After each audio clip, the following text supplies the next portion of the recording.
Let's go! Welcome to Covers Before You Bet Friday edition.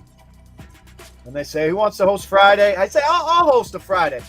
Last weekend of July.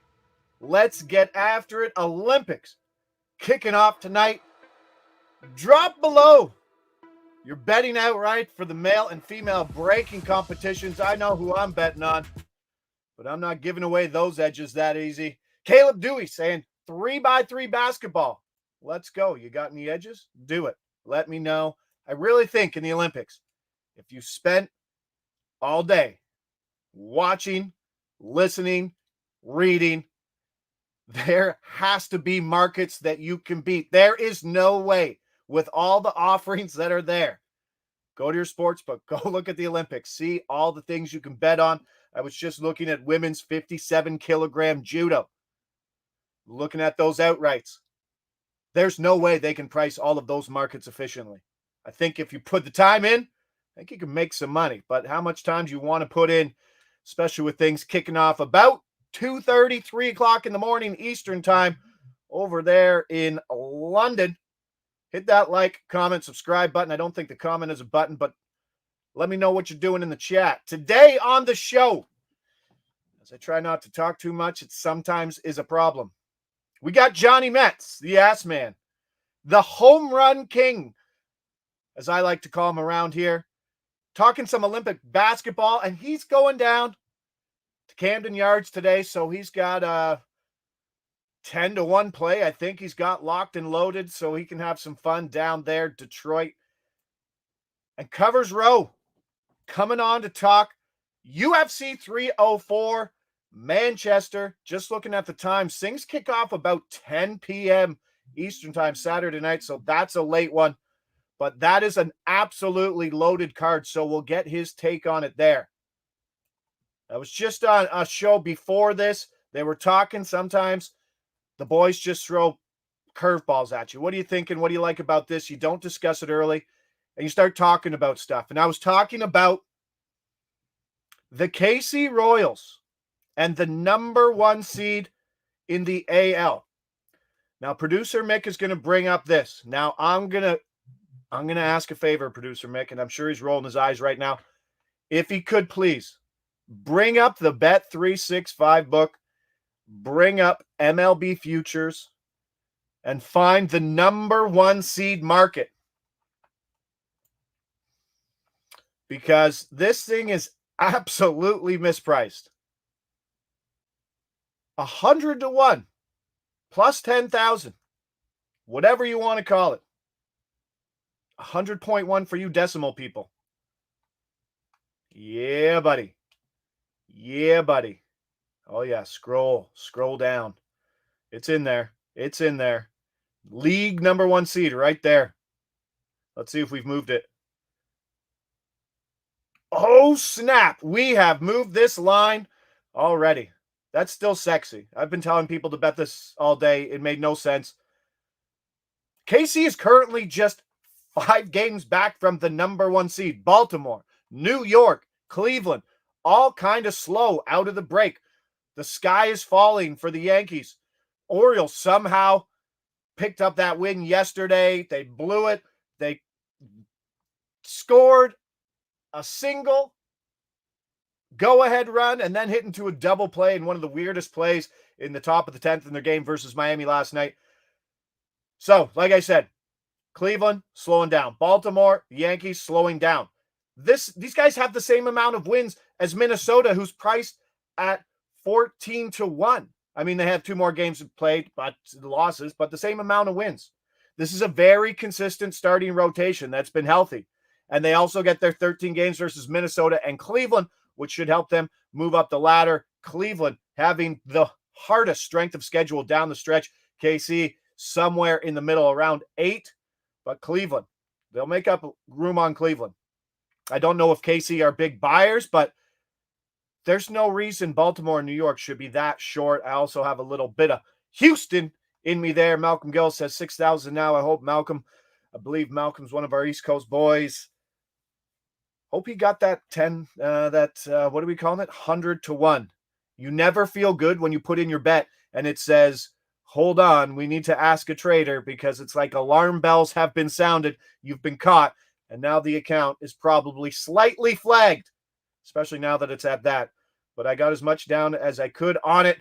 One more play on the diamond before I bring in Johnny Metz to do everything basketball. Sanchez. This is his line opened at 18.5. Get out of town for Sanchez here. The guy's throwing 90 pitches in back-to-back starts, which is more than his 10 start average of 86 pitches. 43 strikeouts over 60 innings pitched. The guy's not missing many bats. He's pitched more ever in his career, and he is right now. And with Philly walking away with the NL East, there's no reason for them to keep old Christopher Sanchez ready to go. They pulled him at 17 outs in his last start. That was a fantastic under. And he faces a Cleveland team that takes a lot of pitches, has the lowest strikeout rate in baseball over the last 2 years, and hits lefties hard. So plus 175 is another just silly number. I believe that's at DraftKings. Bet365 has a plus 160, which is a play.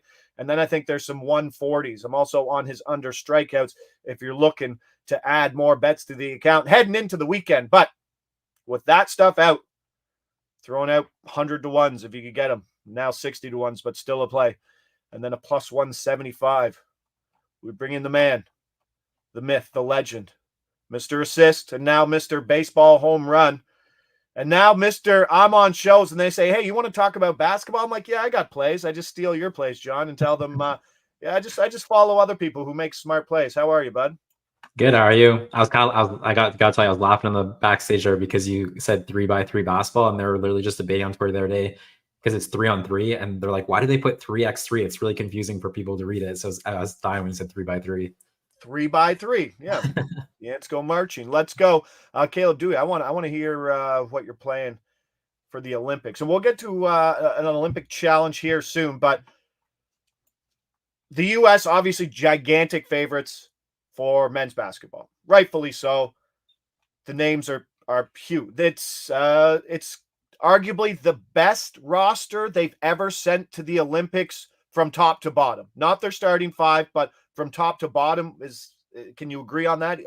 The dream team was good, but like the back end of that team wasn't. I think that they have Christian Laettner on that team. Yeah, this is to me, this is by far the best, like you said, 12-man roster they've ever sent to the Olympics. Even that, we were talking about some of this with someone yesterday. It was kind of concerning in their exhibition games how they didn't cover many spreads. Germany got them, Australia got them, South Sudan got them, and you would think like in an exhibition game where these other teams aren't pushing their starters and like they're just, their stars are playing 20, 25 minutes, you would think the USA would be able to separate in those games, right? Because there is no drop off. It doesn't matter, once they go to their bench, like Canada's bringing in guys who played OUA basketball at the back end of their bench. And then like they're bringing in Anthony Edwards, Devin Booker off the bench. So that was kind of shocking to me. I felt like that was a little concerning for the USA, that you would think those exhibition games would have been more for them to cover. Now, when you come into this tournament here, like like some of these teams, they have like a good NBA starting five. They don't really have the depth, but they'll push their starters right against the USA. So you think it'd be harder now for USA to cover? What are your thoughts on this edge and how it affects the US? The US is going from the 48 game to the 40-minute game, right? That's a big difference. How do you think the USA handles it? Because they have less time. If they trail, they don't have time just to pile on late, cover spreads like they probably should. What is the biggest difference between the FIBA rules and the NBA rules, and how maybe there's an edge for the Euro guys? Yeah, it does get provided it becomes a lot more realistic for these teams like Canada and France to kind of get the USA in a game, because obviously, if the further you extend the game out, it's more to an advantage to the USA as it condenses down to 40 minutes. The less time, the better, especially when you think of, these, NBA guys, they consistently, and you saw it last year in the FIBA World Cup with Canada, like SGA, he can play 40 of 48 minutes in an NBA game. So when you're talking about the game only being 40 minutes, there's a chance he could play. They did talk about they don't really want to push him like they did last year in the FIBA World Cup. But I mean, if you're in a gold medal game against USA, there's a chance he goes all 40, right? That's not unrealistic when you're considering it's almost like getting an 8-minute break in an NBA game. I do think it really helps. It's honestly the only way USA is going to get got is someone's got to come out and they got to shoot lights out from three. That's really how it's going to come down to. To me, I kind of look at like France has really good interior defense with Rudy Gobert and Wembanyama. That's something where they could disrupt a little bit. Canada has really good perimeter defense, but it's going to come down to shooting. I think that's you got to combine like the defense with the shooting, and it'll be really hard. I mean, USA by far the best roster, but I mean, you never know. You never know, right? You can only be so efficient with your lineup there. So you did say that the difference between the rules, the big thing, between the Europe and USA, in FIBA basketball, you can like basically goaltend. So like once the ball hits the rim, it's live. You can swat it off the rim. You can go up and dunk it. The USA NBA players, they never play it because they're just not used to it when it comes to the FIBA game. And the NBA, it's goaltending, so they just leave it alone. But you'll see the FIBA guys, they'll go up and they'll play it. And it's always crazy because the USA has the best athletes who could really, really take advantage of that rule, but they just don't.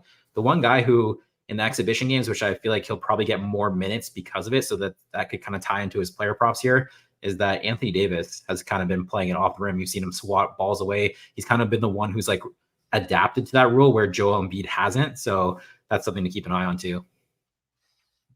Now, here's me, not betting a lot of basketball, thinking about that.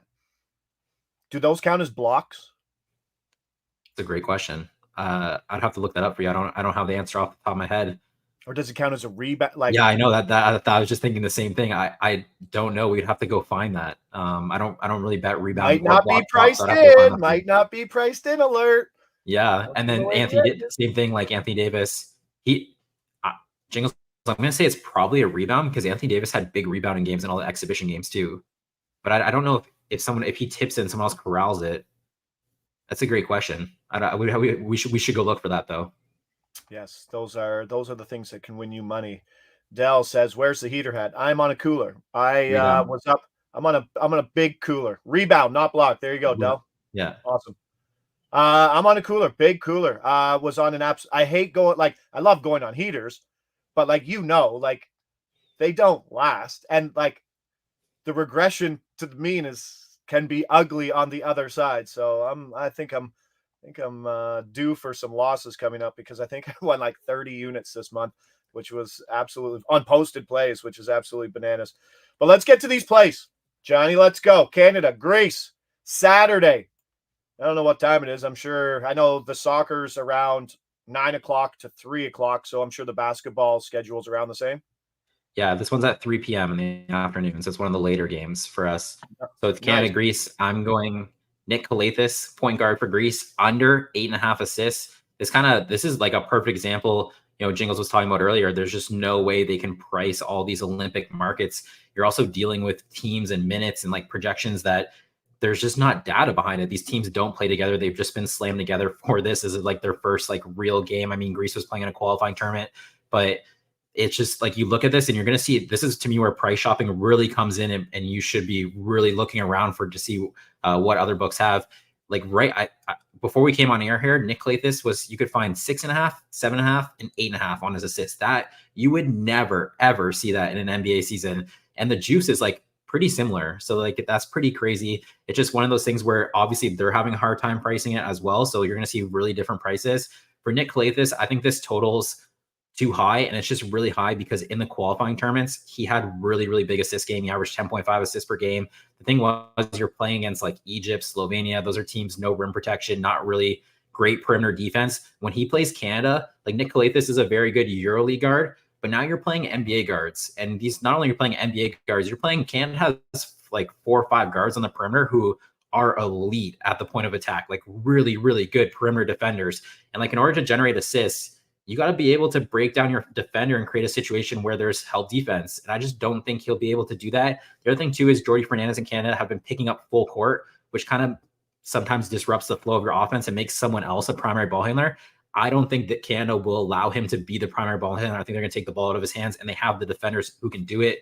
Also, you're talking about the 48-minute game to the 40-minute game. A total of 8.5 assists for a 40-minute game is a really big total. Like you think about an NBA, you kind of add that's 8 less minutes and you're at 8.5. That's almost like a 10 in the NBA, right? So, and you really only Tyrese Halliburton ever traded around 10.5. So to me, this total is just too high. I would take advantage of the price too. You mentioned full court press, and I immediately thought energy expending. Like it's tiring. Like to every inbound to play against a press, it sucks. Like, it's not fun. Like, these guys aren't used to it. No, like that's not a normal thing to your day-to-day basketball thing, having to break the press every time up the court. Uh-oh. Do we got John delay? Yeah, and the thing is too is like Canada can. Yeah, we got John Delay here. The thing is, the thing too with Canada is not only it's not like they just have one perimeter defender who can jump up and pick them up full court. It's why they are picking up full court. They have 5 or 6 perimeter defenders, so Joey Fernandez can just rotate them in and out. And like if you're a point guard, it's like, oh, here comes another elite NBA defender who was just sitting on the bench while I was trying to bring up the ball. So it kind of just plays in. This is how Canada's going to do well in this tournament. They're going to try to. They want you to cross half at like 16 seconds. Now you don't have as much time to run your offense, right? They're trying to ruin the shot clock for you. That's the goal there, and they have the defenders who can do it. Awesome. So let's keep an eye on the Canadian point guard defending situation, see how it affects the opposing, I don't know, entry zone, bringing it up to court. That could be an issue. 8.5 is a giant number. Shopping around gets you a middle if you want that middle of 7.5 if it's there. So it's something there. Let's keep going. Germany, Japan, Germany, giant favorites, almost 20 points. Franz Wagner. Who doesn't like to say Franz Wagner? He is not the betting favorite to lead Germany in points, but he's awfully close. I think. I actually did bet on him to lead them in points as well as on the futures bet there. But for game 1, I'm going Franz Wagner. I grabbed, this is the same as Nick Kalifax yesterday. There was this, like, while I was betting it, there was 16.5, 17.5, 18.5. So once again, they're struggling to price. It's just not something they typically have to do here. The best price right now is a 17.5 minus 115. I would still play this. They just played an exhibition game. Franz Wagner only played 20 minutes. He had 27 points. When you watch it, Japan just doesn't have the interior defense to slow Franz Wagner down. And Germany was putting him in the pick and roll. He was just going downhill. He has a great Euro step. He gets through the lane. He lays it in pretty much uncontested.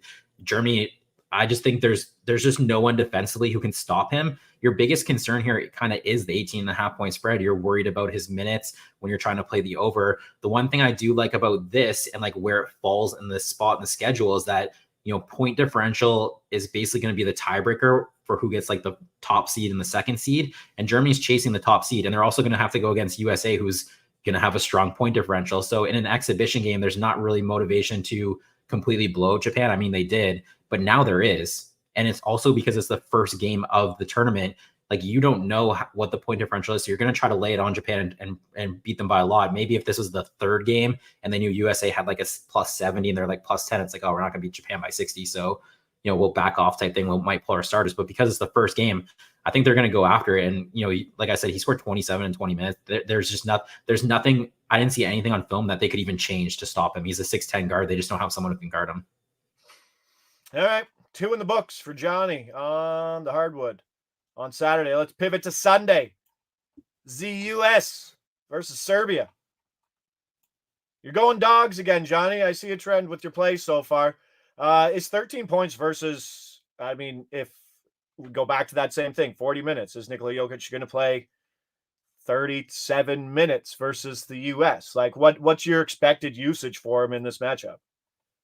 Yeah, it'd probably be score dependent too, but same thing. They want to hang in there from a point differential as well. Like, they don't want to get blown out by the USA.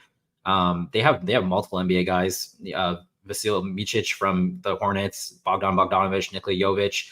I will say, so this open, they put up the spreads for the USA games like honestly like a month and a half ago. They were just sitting there, all of them, for all their group play games, and they opened 12.5, and that really caught my eye. I just didn't think Serbia should be 12.5 against USA, even though USA is obviously the most talented team. Serbia is a really, really strong FIBA team. So then they played the exhibition. Serbia was hanging around the first half, and I saw 14.5. So I was like, I'm going to jump because I think it's going to go back down to the 12.5. Well, then they ended up getting blasted in the second half. They lost by 26 points, and it jumped to 16. So it wasn't necessarily the best buy at the time. I grabbed the 14.5. It is back down to 13 here. The big reason why I liked when they're, I thought it was going to go down 12.5, but they also didn't have Bogdan Bogdanovic, who is a huge part of their team, great three-point shooter from the Atlanta Hawks, and Nikola Jovic plays for the Miami Heat. He also wasn't playing the exhibition game, and you kind of knew those guys would be back for the group play game. That's also why I kind of jumped at this. They are back. Jovic came back from injury. He played the last 2 games. Bogdanovic, he could be their leading scorer in this tournament too. He'll probably be Jokic, but Bogdanovic is right there too. He's very important to them. The 26 points obviously is scary that they lost by 26, but this is a much different game. Jokic, I think Jokic was in like the low to mid 20s in the exhibition game. So obviously his minutes will be a lot higher here in this game because the meaning of it. They just don't want to lose a massive point differential. So once again, there's a motivation to keep it close from the Serbia side of things. I will say I would take the 13. I do feel like, it's Friday. This game's on Sunday. Obviously, the USA is going to be a very public bet. I feel like as we move into Sunday and people realize this game is happening and they see they lost by 26, I feel like maybe if you wait, you might be able to get a better price on Serbia. I mean, I don't know for sure, but these markets do move pretty fast. They're pretty reactive. So I feel like more public money would come in Sunday for USA, just especially since they already beat them by 26. So I would grab the I would play the 13, but I feel like you might be better off just waiting a little bit. Joe Osborne patiently waiting for some FaceTime here down in the chat. Please don't fade me, Joe. Actually, fading me right now, probably not a bad idea. Tough to fade that KC bet off the top of the show. But hey, if you're betting Joe's baseball, we got Yusei Kikuchi under 17.5 outs minus 115 and Nestor Cortez under 16.5 outs minus 115. Old Joe Osborne fading a pair of crap pitchers, to take the words out of his mouth. Both guys absolutely brutal right now. He's hitting at almost 8% ROI on his baseball plays. So hoping Joe is enjoying the rest of his vacation. Now, speaking of vacations, you don't get one when you have to handicap something that you don't know anything about. So, Johnny, this is what we're going to do. I thought we'd pick like one event, but I'm not going to do that. I've changed my mind. Me and you are going head-to-head starting Monday. So we can get our plays in, Sunday night. We both start with 5 units.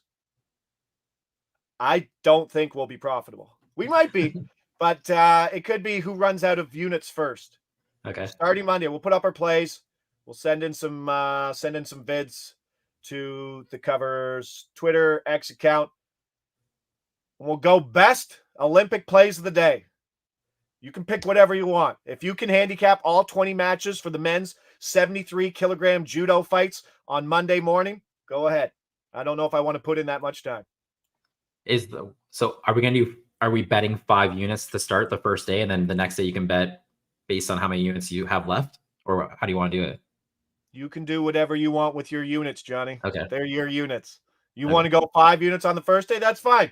You want to go 1? You want to be that guy? That's fine too.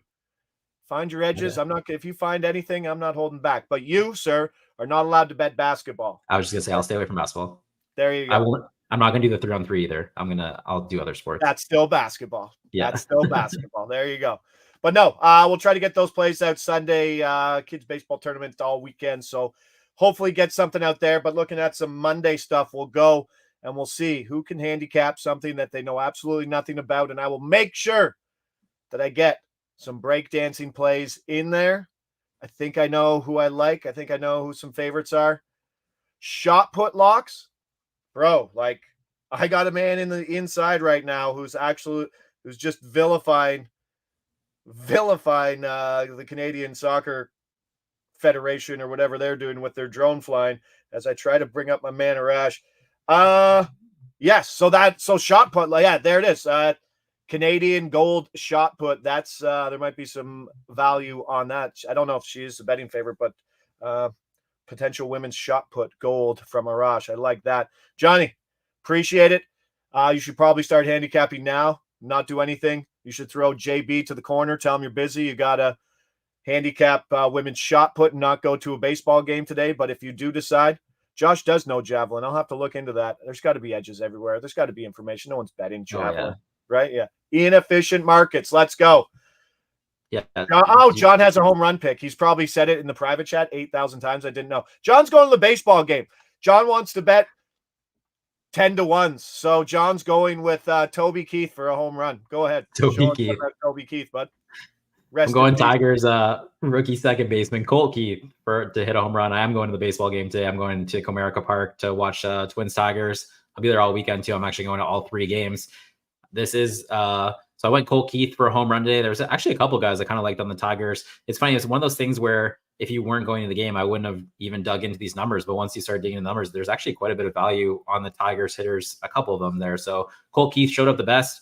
He has He's placing Pablo Lopez, right-hander versus left-hander. Cole Keith's a left-handed hitter. 10 of the 18 home runs Pablo Lopez has given up this season has been to left-handed batters. Cole Keith has 10 home runs, all against right-handed pitchers as well. So that kind of lines up there. He's had a really slow start to the season. He's one of the higher prospects in the Tiger system there. Wasn't a great like April for Cole Keith, but he's really turned on here in July. 328 average, 1.102 OPS.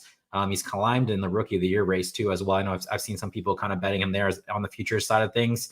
The big thing for me too, there's a couple right-handed guys who are kind of showing value, but it looks like the wind's blowing from left to right, kind of like across him. Nothing crazy like 5 miles per hour, but he's a left-handed batter, and that's like, so it would push it from like the deep part, like America Park's really deep in center field. So at least for Cole Keith as left-hander, at least it kind of gives him like, it pushes him more to the shorter side of right field there. So I kind of like that. That's why I went with the left-handed batter, Cole Keith. Also, like I was saying there, I wouldn't have looked into these numbers if I wasn't going to the game. There's actually a pretty sizable probability gap here when I was looking at the projector. That's a pretty good sized gap when it comes to home run prop. So I jumped in on Cole Keith. Hopefully he hits a dinger while we're at the game. You were cutting out there, and and then right when you came out of it, you're like, that's a pretty good size gap there. So we'll leave it at that. Enjoy the game. Enjoy this weekend. Say hi to JB for me. Tell him they're your tickets, so he's in charge of buying beer. Thank you, Johnny. Appreciate it, pal. Have a good one. Producer Mix just like, and see you, John. John on the delay. John down the street, but on a delay. All right. Baseball, done. Getting roasted by Joe Osborne, done. Talking about breakdancing, check. No picks there, though. And Olympic basketball and John's home run picks, check. Now, not a UFC guy. I'll throw it on, but this weekend's 304 has to be, I don't know, the biggest card in a while. Bigger than 300, I would assume. I'm sure Roe's going to tell me different, but let's bring on Roe. The man, the myth, the legend, the gigantic human being who can crush heads with that smile. Roe, talk to me about 304. Like, Patty's on the third last fight. Like, that's a pretty good ticket, no? Yeah, I mean, Patty's not a great fighter. He is pretty popular, I guess, for a bunch of different reasons. I wouldn't really say that's the sexiest part. I would say that, I mean, we've got what's probably going to be a flyweight title eliminator as the final fight on the prelims. So that's a pretty good sign that we've got a good card. But at the same time, I mean, the prelims aren't amazing by any means. But, you know, the UFC, anytime they go to another country, they have to kind of get a bunch of guys to fill out the card from that country. So maybe not quite at the same level as UFC 300, but certainly not far behind. Ooh, sorry that the shot put talk is coming in down there. Everybody all fired up about the shot put, but it's in Manchester. You mentioned it's across the pond. I believe the fight card starts at 10 p.m. Eastern time, which seems wildly late or early there. I don't know what the transfer, but that Edwards fight is supposed to be on at midnight. And I don't know. I don't watch many shows. Right. Do you still expect times to be on point, or do they always push late? It'll be pushed pretty late, and I mean, I'm good on the British people that are going to be staying up to watch this, because I mean, it's going to be like 5, 6 in the morning for a lot of them, but right, I think they'll be there. They'll be there to cheer on Edwards and all that local talent. Nice. All right, let's go to some of the picks. So let's start. You want to go right to the top? You want to go to your first the welterweight fight first, or do you want to start maybe down there in the featherweight fight that kicks things off? Where do you want to go, Ro? Yeah, let's start off at the top and work our way down. Yeah, I mean, main event, Leon Edwards taking on Bilal Muhammad, welterweight title fight here. Pretty simple bet here. I'm just taking Edwards to win by decision, plus 125 over at Bet99. I mean, these guys fought a few years ago, and that one ended early because of an accidental eye poke. That ended probably, I think, early in the second round. But the first round, Edwards was absolutely piecing up Muhammad in the striking. Edwards' striking is simply too fast and accurate for Muhammad to handle, and I don't think it's going to be any different this time around. The only real path Muhammad has to win is by relying on his takedowns and using control against the cage and in the clinch. but his takedown accuracy is just 35%. And Edwards has shown really good defensive wrestling over the last 2 fights, especially. He stuffed Colby Covington on 8 of 10 attempts in December. And then he made former champ Kamaru Usman go 4 for 15 on takedown attempts in his first title defense last spring. So, I mean, if he's able to withstand the grappling of those guys, I definitely think he's going to be too good for the grappling of Muhammad here. I think he wins this one. And yeah, he did knock out Usman with that crazy head kick the first time they fought, or the second time they fought, first title fight. But at the same time, he usually doesn't have that sort of one-touch knockout power. 6 of his last 7 wins have come by decision. So I like him to win by decision here, and you're getting that at plus money. Jeepers. All right, take that. That's it for the card. Like, do you dabble a lot in the prelim stuff? Or, I mean, if there's value, there's value. And if you know, you know. So, like, yeah, I mean, I actually think one of my favorite bets is early on the prelims. I'll get to that a little bit later. Yeah, just moving on to the next fight, I think that sometimes a lot of these main event fights have pretty skewed lines. So you kind of have to, look for your spots and kind of be very judicial about which way you bet. Whereas sometimes on the prelims, you can just straight up get a guy who shouldn't be an underdog at plus money. And that sort of thing is really nice sometimes. I don't necessarily see a hole like that on this card, but there are some nice plays as well. But yeah, the co-main event in this one, the other title fight, we've got Tom Aspinall taking on Curtis Blades.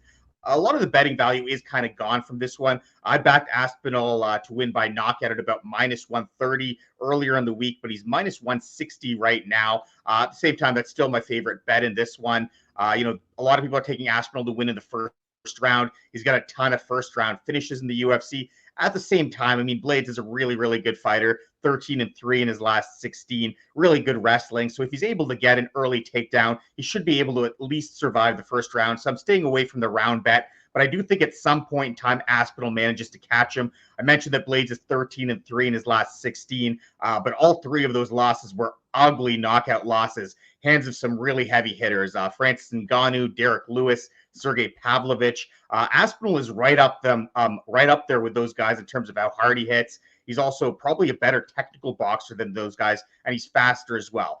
You look at him, and 5 of his 7 wins in the UFC have come by knockout, all of them inside the first round. So I think at some point he manages to find the chin of Blades, and he puts him out there. So Aspinall by knockout's the easy one there. All right, so someone like myself, if I'm just getting into UFC betting and just looking to pick winners, where do you see like a price point break, kind of where you go from, I'm not paying minus 320, but I'll lay minus 160 in TKO or knockout?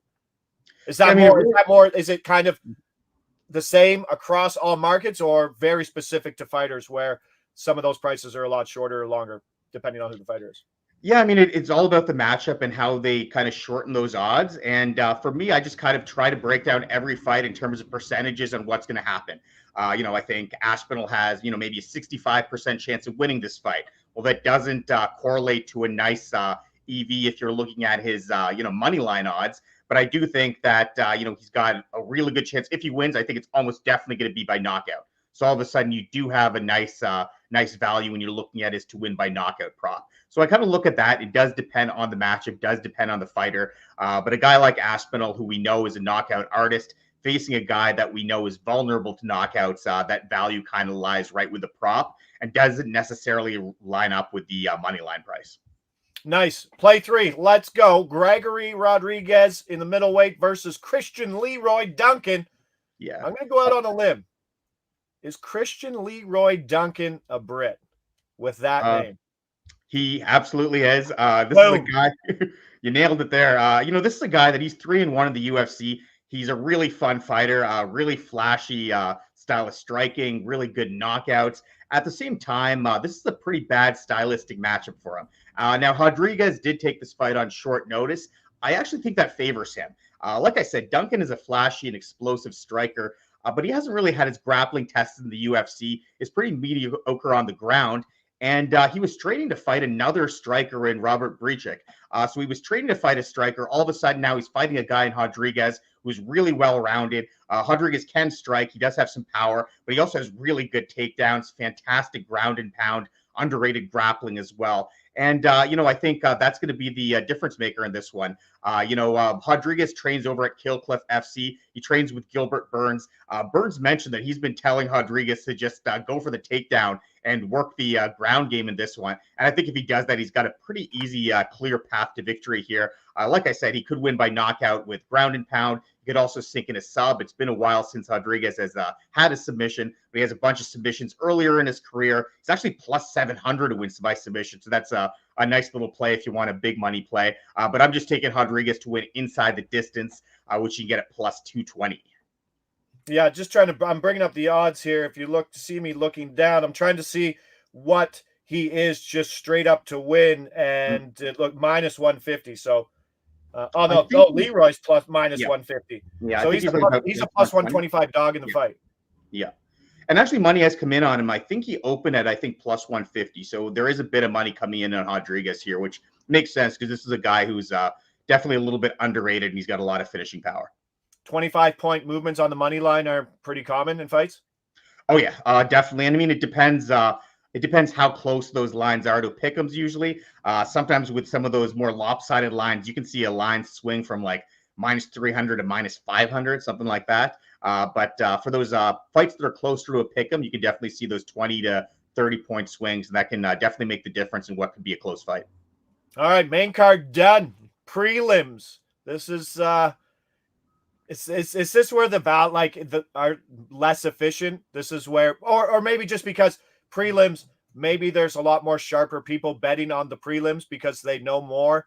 What's the difference do you find betting in the prelim stuff versus the fight card? Do you find better prices in the prelims? It really does depend. I feel like the lines can move a little bit easier on the prelims if there's sharp money coming in on them. So a lot of times the best value is betting early on those prelim fights as soon as they're announced, as soon as those odds hit the board. When you're waiting a little bit later, I think it comes down to just kind of picking your spots, seeing where those gaps either exist or kind of sometimes going against the public. One of the picks, I'm actually kind of on what should be the public, but a lot of the handicappers, especially online, are on the other side of things than me. So I think that's skewed the line a little bit there. I'll get to that a little bit later. That's the final fight on the prelims. But quickly, I'll touch on one where I think it is a little bit of a gap, and that's Sam Patterson taking on Kiefer Crosby. This is a perfect example. I'm taking Patterson to win by submission minus 130. Patterson is a massive favorite here. He's minus 400. And he's not a great fighter. That says a lot about the level of competition he's facing because Crosby probably shouldn't be in the UFC. You look at Patterson, and Patterson is, really young, athletic, super long, high-end BJJ ability. 6 of his 11 career wins coming by submission. His last time out was up at UFC 297 up here in Canada. Got to watch him pull off a first-round submission live, so that was pretty fun to see. But you look at Crosby, and Crosby's 34 years old.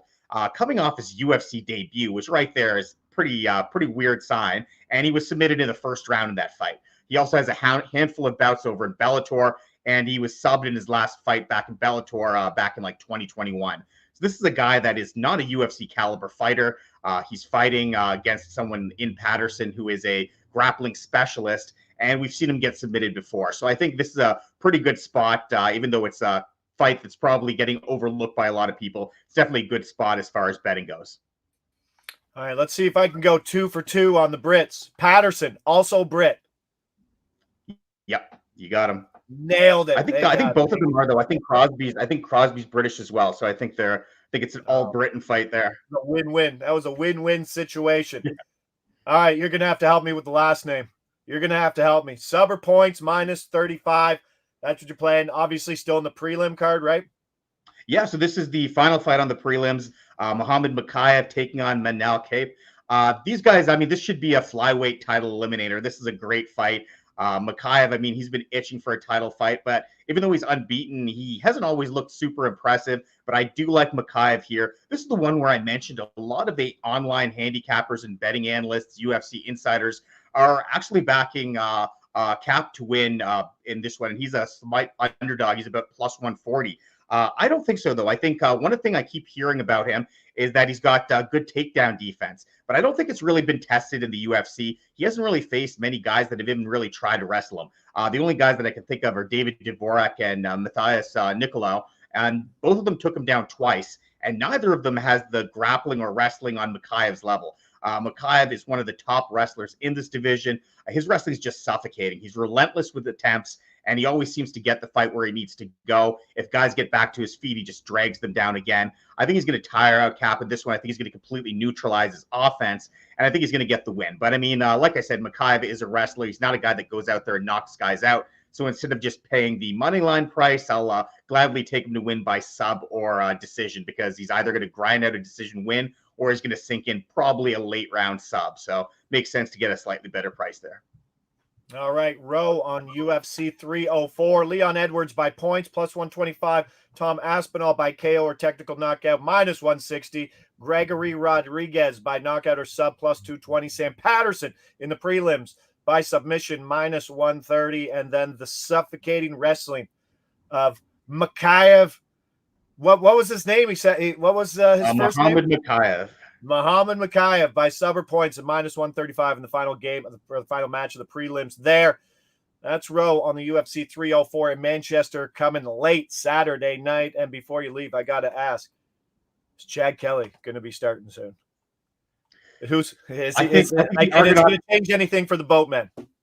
I think the Argonauts definitely hope so. I think we're going to see both of their backups in the game tonight. So, it's going to be one of those things where if Chad Kelly doesn't come back, the Argos could be in trouble. So hopefully they get him back soon. All right, Ro, appreciate you, bud. Thanks for letting me know and teaching me a few things about UFC. Good luck with your card there. We'll see you back here for more pound-for-pound action with Joe, I believe, next week. And don't forget to catch all covers, Ro. Sounds good. Later, pal. All right. I've talked and dragged on enough. Let's recap. KC to get the number 1 seed. We have moved that line. Let's see if it's still there. Let's see if the 6,000 is still there. Producer Mix, like, I've closed all my tabs. You poor man. I'll bring it up myself and see if it's there. But we had KC to be the number 1 seed in the AL. That moved significantly. Let's see if it's still there. No, still the 6. But we moved it from the 100 to 1 to 60 to 1, which I don't think is significant as much as people think it is. Was on Christopher Sanchez under 17.5 outs, plus 175. Then old Johnny Metler joined the show. He's in Detroit right now. He's going to go see his Tigers, and he's got Toby Keith, number 2 rookie. I don't think that's his first name, but Toby Keith to hit home run. 1,000 to 1, plus 1,000, 10 to 1 there. And then he hit us with a bunch of Olympic basketball stuff. Some Franz Wagner over points at 17.5. He also hit Serbia at 13.5. And then old Rowe telling us what to do for 304 in Manchester. That's going to run things out before you bet for this week. I'm Josh Ingles, subbing in for Joe Osborne, who will be back next week. Appreciate everybody there. Appreciate everybody there in the chat. Hit that like, subscribe button if you haven't already. Enjoy your Friday. Have a drink. If that's not your thing, put your feet up. Relax a bit. There is women's 53-kilogram judo to bet on this week. Let's get excited for that, and I'm going to crush John Metler in random Olympic betting starting Monday. We'll see you back then. Take care.